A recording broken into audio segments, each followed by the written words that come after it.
All right, so the next episode of Dragon Ball Super is out. This is episode 81, and this is called Bergamo the Crusher versus Son Goku. Which one wields the limitless power? Now, this is a very interesting episode. There are some things in here I didn't like, but there's also a lot of stuff that I did like. Let's get into it. Alright, so this episode starts off with Goku and Bergamo about to go into their fight.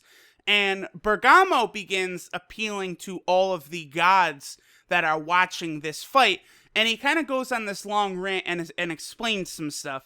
Now, one of the biggest things he does is he mentions that Universe 9, the universe he's affiliated with, has the lowest mortal rank. This is a ranking system that was touched on ever so briefly in the last episode. And he points to Goku and says, this man's level is far below our low ranking Universe 9. So this is clear-cut proof right here that this ranking system is not based strictly alone on power. And judging by the way various gods have reacted, both later in this episode and in the last episode, combined with the Kaioshin and Beerus's little squabble, it appears as though this ranking system is based upon how well the gods have cultivated the universes to make, I guess, intelligent civilizations. Probably civilizations that aren't, like, at war and things of that nature. So I do find that very fascinating, that basically the factor that allows these universes to avoid extinction is not pure power or pure strength, but it's the quality of their civilizations, which I think is actually really fascinating, and I do like that. That is a nice little thing, rather than just pure strength. Moving a little bit away from, what Dragon Ball Z typically has been, which was pure power, Dragon Ball Super is doing some different types of things. Now, Bergamo basically continues on and talks about, if it wasn't for this fucking idiot over here, we could have lived in peace. But he has created all these problems. And, like, Goku, it's crazy, because Goku's like, well, I think that's a little far. And he's like, shut up, demon! You're the enemy of all universes. And he appeals to Zeno-sama, and he says, if I defeat Son Goku, will you allow the rule, to destroy universes after they're beaten to be erased? Zeno-sama agrees to this, and he says, yeah, if you beat Goku, sure, the rule will go away. And the Great Priest is like, okay, cool. And he says, so if Bergamo wins, then the rule that universes will be erased will be rescinded. However, Goku is not to hold back at all, or else all universes will immediately be erased on the spot. So here we go. I had seen some spoilers previously, and, several people were like, okay, well, Goku, unless he's a true villain, he needs to throw this fight so that universes don't get erased anymore. But, here comes the Daishinkan, the Great Priest, basically saying if you hold back, all universes instantly get erased. So Goku has no choice there. And obviously, on the level that, Zeno and the Daishinkan are on, they would be able to tell instantly if Goku's holding back. So there's nothing he can do except fight it as all.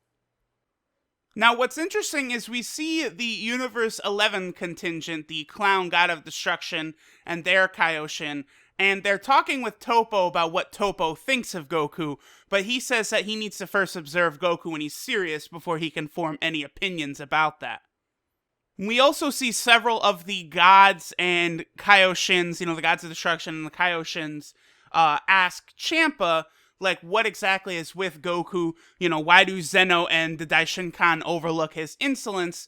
And Champa basically says, bitch, I don't have any fucking idea. But he does say that Goku appears to have no limits.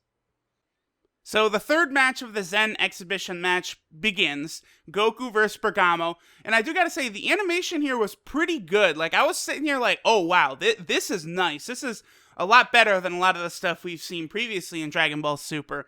And, they're going back and forth. Goku's in base, Bergamo is, just normal Wolfman form that he's using. And he stops and leaves himself completely exposed, hands out, and tells Goku, hit me, hit me, hit me, hit me. And so it's like, okay, obviously Bergamo has some weird power here. And I was sitting here like, okay, Goku, he wants you to hit him. Go full power, go Super Saiyan Blue Kaioken right now, and fucking one-shot his ass. But Goku just base form attacks him, and you see, like, he hits Bergamo so hard his fists actually leave imprints of his fists in Bergamo's chest, and he begins to grow. You see that this power Goku has used in these hits actually causes Bergamo to grow, and his fists glow with like this red sexual energy.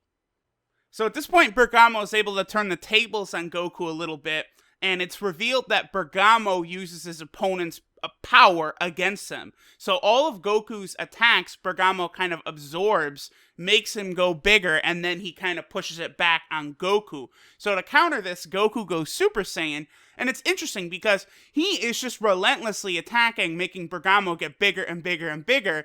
And it's funny, you see like Beerus and Gohan, and they're like talking, and it's like, yeah, Goku is obviously doing this on purpose. He's making Bergamo stronger and stronger intentionally, because he gets, more excited the stronger an opponent is. Now, Goku proves his experience in fighting a giant opponent like this. Remember, Piccolo did this. I mean, it was in a movie, but, we saw Lord Slug do this. And then, obviously, Goku fought, Vegeta as well. So he has experience fighting gigantic opponents like this. There's way more than that. But he does manage to kind of get behind Bergamo and hit him in his leg, and mentions that, yo, motherfucker, the bigger you get, the more blind spots you have. Then it's awesome. I guess Goku just decides, that's enough, let's finish this, because Goku flies up and transforms Super Saiyan Blue, and I gotta say, it looks very, very pretty. They did a good job animating this, drawing this, it all looks good. But then, not only does Goku go Super Saiyan Blue, then he busts out the Super Saiyan Blue Kaioken. So earlier in the episode, I was hoping that he'd do it to one-shot Bergamo, but then here, he just straight up does it. And he shoots a full power max Super Saiyan Blue Kaioken Kamehameha, and Bergamo counters with his attack, Wolf Game Penetrator. Again, we gotta you gotta make these characters say those names nice and loud so that we can get them in the Dragon Ball video games in the future, man. And of course, not surprisingly, Goku's, Super Saiyan Blue Kaioken Kamehameha completely obliterates Bergamo, destroys his blast, takes him down to normal size, knocks him the fuck out. I was a little surprised that he survived, but I guess they weren't just gonna have Goku blow this motherfucker into smithereens right here. So Goku wins, Bergamo's defeated. A very short fight, but it was good. I really like that. We got to see the Super Saiyan Blue Kaioken. There was some good animation there. Definitely not a problem. Goku looks up to Zeno-sama and says, I didn't hold back, baby. And it's interesting because he turns to Bergamo and he's like, you didn't really show me how you are when you get serious. All you did was use my power against me. Next time, show me how, strong you really are. And Bergamo's like, oh, you motherfucker, you're a true villain, aren't you? You really want to crush all the universes. I will take you down in the universe, you scum. And so it's really interesting because so far it really is framing Goku as like the villain. Like you're hearing various characters refer to him as, evil or scum and stuff. And Goku's naivete obviously has created some problems here. Goku Black, Zamasu, would probably be very pleased at the current events. Good job, Goku! Goku calls out to all of the other gods and Kaioshins and tells them, hey, bring me your strongest people. I'll fight and beat them all. And, they're, oh, how disrespectful. So then at this point, the Daishinkan explains the rules of the Tournament of Power, and he shows the tournament ring that the fight is going to be taking place on, and someone loses in this tournament if they get knocked out of the ring. They fall off the edge of this platform. And there's also a bunch of restrictions that are interesting. So, like, no weapons can be used. So, like, that berry that the Kaioshin threw to Basil would obviously count. You can't kill people, which I guess is interesting. I'm not really too sure why that rule is in place, considering that whoever loses would just be killed anyway in this tournament. So that is very odd. Like, think about that. Okay, so if your universe loses, you die, because the entire universe gets erased. And the Daishinkan explicitly said that this would include even the gods and the Kaioshins. So Why would killing not be allowed if they lose, they're just going to die anyway? It's a little baffling there. It almost makes me wonder if, once the tournament is concluded, there's going to be some reveal of, oh, hey, no one, none of the universes are going to get erased after all, like some sort of bullshit like that. It's just very odd to me. Then another rule that's in place, which I was surprised, is that no flying skills. People won't be able to fly. I guess they say it's because the flying is nullified in the world of Void, but that is interesting that, basically flying is not going to be a part of this tournament. And then the Daishinkan says that the time limit will be 100 tacks, which Whis says is about 48 minutes. And Whis goes, that's a little fucking long, isn't it? And then the Daishinkan reveals that it's not going to be a series of one-on-one fights, but it's going to be a massive, huge battle royale, where there's going to be 10 warriors from all, 8 of these universes here. So this is weird, okay? I don't know, it kind of seemed like it was setting up to be a very long tournament, a very long arc, with a lot of exciting twists and turns, which I was looking forward to. Now, a 48-minute battle royale with 80 dudes fighting in it.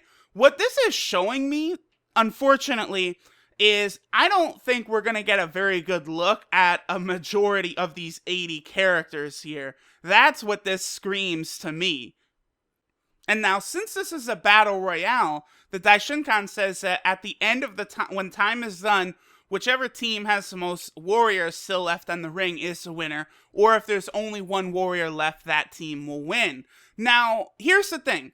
This brings into question, I think, even more of why the fuck is Muten Roshi on the team? Why is Ten Shinhan on the team? Listen, I love Ten Shinhan more than a lot of people do.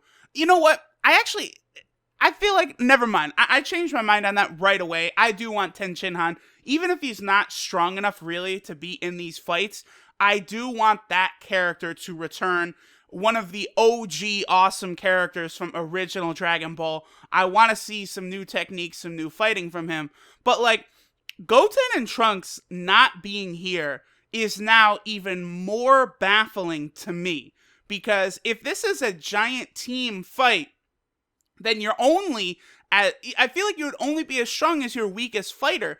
And Universe 7 is going to be a fucking target because they all know that Goku's the one who did this. So I don't see why all 70 of the other all the members of the other universes would immediately turn on Universe 7 and start from the bottom of the totem pole, Master Roshi, Krillin, Tien Shinhan, and, try and get them all knocked out. Because, again, this is a giant team battle royale.